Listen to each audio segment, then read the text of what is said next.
Ito ang kwento ni Nikki, ang batang takot magpagupit ng fingernails. Please, Mommy, no! Sige na anak, mabilis lang to. Please, let Mommy cut your nails. Anak, sandali lang to. Sige na, anak. Anak. Na lang, Ma.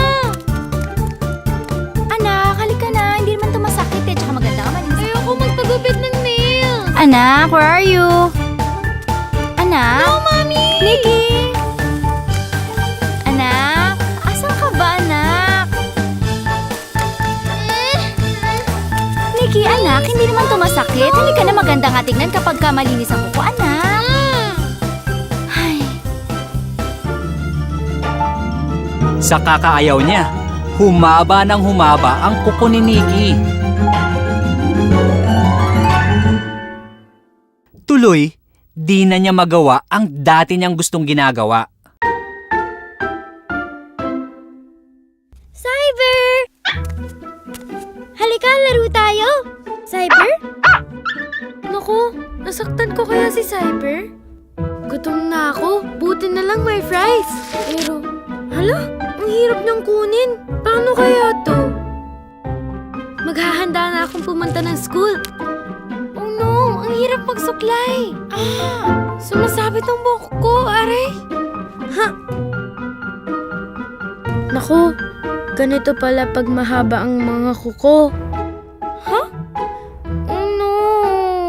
Di lang yun, kinapitan rin ng kung ano-anong dumi ang kanyang fingernails.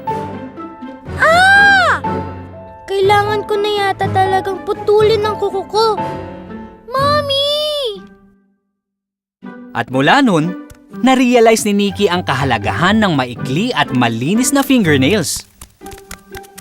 Mommy, please cut my nails. Mahirap pala pag mahaba ang mga kuko. Wala akong magawa. Wala akong mayakap. Hindi ako makalaro. Ang dami ding dumidikit na dumi. Ang pangit tingnan. You were right. I should cut my nails to keep them short and clean. Oh my Nikki, huwag ka na malungkot. Mommy will now cut your nails. O mamaya malinis na yan. Mommy, thanks.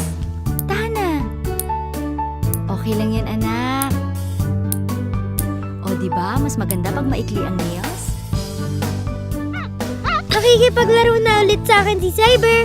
When Nikki's nails were cut short, she was finally able to do all the things she used to love doing.